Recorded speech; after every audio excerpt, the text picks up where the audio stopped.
السلام عليكم ورحمة الله وبركاته.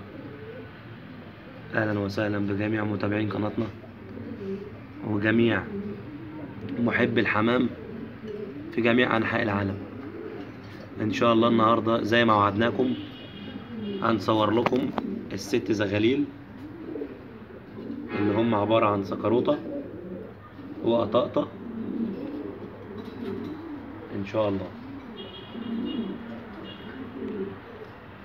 هنفرجه لكم ان شاء الله، هنفرج لكم ست زغاليل زغلول زي ما انتم متعودين معانا في الحلقات اللي فاتت. يا جماعه انا هصور لكم بس النهارده السكروطه، هصور لكم 3 زغاليل، انما ان شاء الله في حوالي 12 زغلول زياده، بس اللي انا هعرضهم النهارده 3 بس. فان شاء الله اللي هيعجبه المستويات بنقول رقمنا في بدايه الحلقه، رقمنا 0100 79 353 99. ده ان شاء الله رقمنا للتواصل.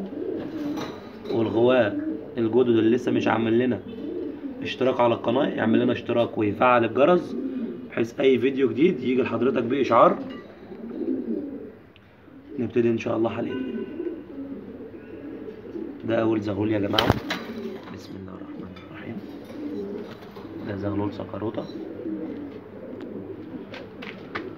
ما شاء الله، الله اكبر.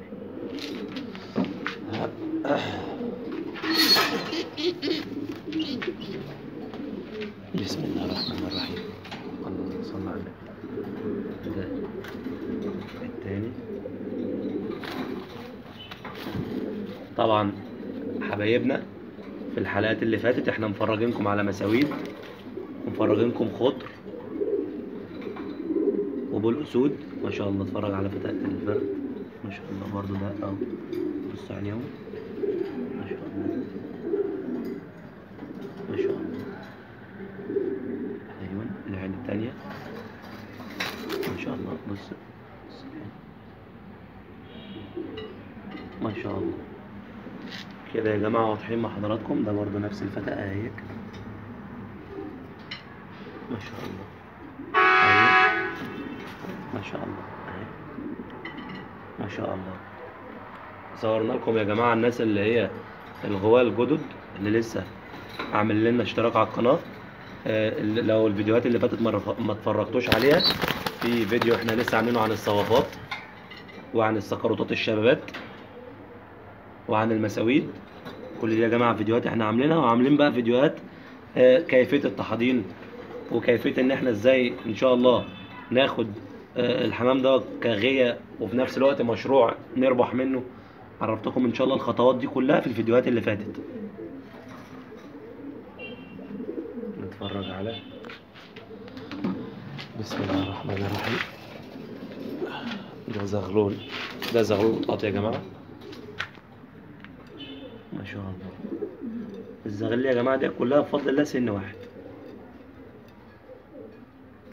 بسم الله ما شاء الله ما شاء الله ما شاء الله.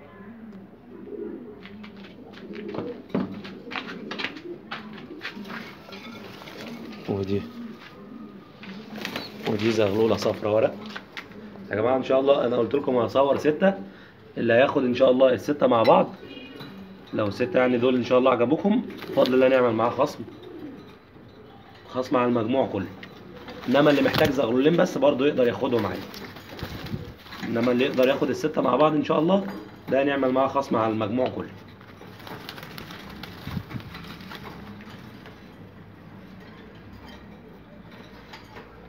ان شاء الله انا بسيب رقم تليفوني زي ما قلت لكم كده في بداية الحلقة، اللي حابب يستفسر عن حاجة معينة يتصل بينا ان شاء الله. كده 4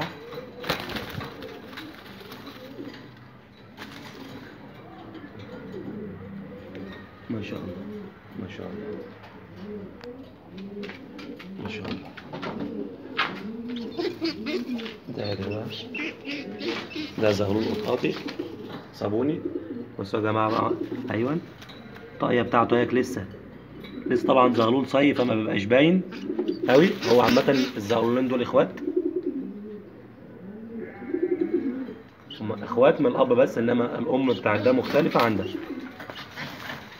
الزغلول اللي هو الغامق دوت اكبر في العمر من الزغلول الفاتح. هما مش عش واحد يا جماعه. ما شاء الله. غالبا يعني الصابوني دوت هيطلع ذكر واللي ورا تطلع نتايه، والله اعلم. احنا ما بنحددش برضو حمام وهو صغير، ما بنقدرش نحكم عليه 100%. يعني ما نقدرش مثلا نقول السكروت دوت نتايه وكلامنا يبقى 100% او ذكر. انما مثلا بنسبه 90% الصفرة ورق ديك تطلع نتايه. اللون ده غالبا بيجي على نتي. في حمام غالبا بيكون معروف وهو صغير، وفي حمام ما بيكونش باين خالص او ما بيتعرفش، بيخدع يعني. ما شاء الله ما شاء الله ما شاء الله، الله اكبر. بسم الله ما شاء الله. بسم الله الله اكبر. ما شاء الله لونه مميز أوي ما شاء الله. الزغلول اللي هو القطي ده يعني ما بيطلعش كتير يعني في الفرخ ما بيطلعش كتير الالوان اللي هي الفاتحه دي. معظم الالوان بتطلع زي كده او اللي افتح درجه زي اللي هو الزغلول الغامق ده. ما شاء الله ما شاء الله ما شاء الله. اللهم صل على النبي.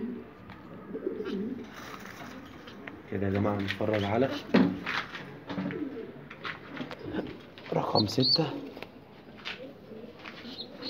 اهو. بسم الله الرحمن الرحيم. ده اللي حابب زغاليل ازيد من كده في السكروتات يا جماعه فيه. بسم الله ما شاء الله. ان شاء الله يعني خير ربنا كتير بفضل الله يعني. ما شاء الله ما شاء الله. بسم الله ما شاء الله. بسم الله ما شاء الله.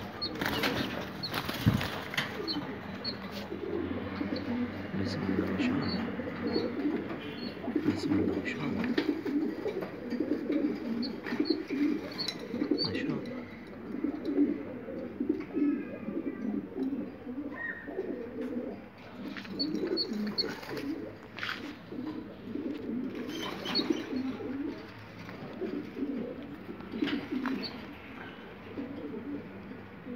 اتمنى كده يا جماعه يكون الفيديو واضح معاكم.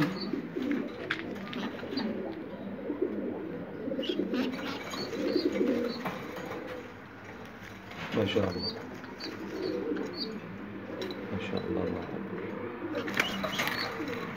ما شاء الله.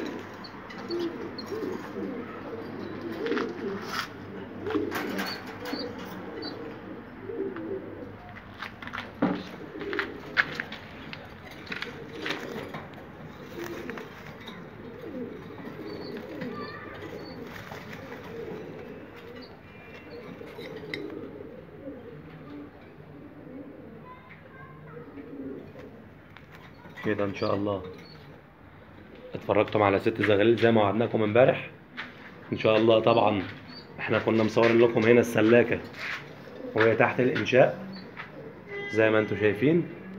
الحمد لله والشكر لله رقمنا ببالنا وبدأنا نشتغل زي ما وعدناكم ان شاء الله. ان شاء الله بامر الله يعني من بعد شهر 3 اي زغاليل بفضل الله هتطلع هنصورها لكم زي ما كنت بعمل معاكم. طبعا انتوا عارفين احنا في الشتاء بنخف فرخ شويه. الناس اللي هي لسه متابعانا جديد السلكات ديت انا موريها لكم وهي لسه كنا بنجمعها ووريناكم فاتحين ازاي للمسائي. تمام. دي سلكات هيك لسه ديك ما ركبناهاش مسائي ولسه ما رقمناش ببالنا ولا لسه عملنا فيها اي حاجه. دي لسه سلكات فاضيه اهيك. بص بقى دي بفضل الله رقمنا ببالنا وكتبنا اهو. كتبنا الحصى وتاريخه اهي. تمام. وكل ده عليه رقمه زي ما انت شايف كده. تمام. بحيث طبعا تبقى فاهم انت بتعمل ايه في سلكتك يعني مش تحاضين وخلاص. طبعا الكلام ده برضو احنا اتكلمنا فيه قبل كده وان شاء الله برضو هنتكلم فيه تاني بس لما بسم الله بس الحصى يفك والكلام ده كله هنتابع تاني مع حضراتكم. بس ادي كده بفضل الله. لسه الشغل ده كله انا عامله النهارده ان شاء الله اللي هو شغل الترقيم بتاع البيبان. لسه دي الراجل بتاع السلكات لسه مديهم لنا النهارده ولسه مركبينهم النهارده زي ما انت شايف. ما شاء الله. دي بقى التواريخ ديت 28/1/2019. الكلام ده انا كنت كاتبه في ورقه صغيره وكنت حاططها هنا لحد ما الصاج دوت جالنا، ورحنا كاتبين بقى عليه بيانات القص. يعني مثلا القص دوت اهو، ده مثلا قص طحادين متحضن، تحتيه الحصى بتاع القص الفحمي اللي بابه 28 متحضن الحصوايه. الحصوايه احنا محضرينها يوم 28/1/2019 وهكذا. كده يبقى احنا فاهمين لما الزغلول ده يفك ابوه وامه مين وهكذا. طبعا اتكلمنا احنا في الكلام ده وعرفتكم ايه فايدته، وربنا يا رب يوفق الناس كلها ويسعدكم ويزيد الناس كلها يا رب من خيره. نشوفكم ان شاء الله على خير في حلقات تانية كتير. كان معكم اخوكم حسام الشبح، والسلام عليكم ورحمة الله وبركاته.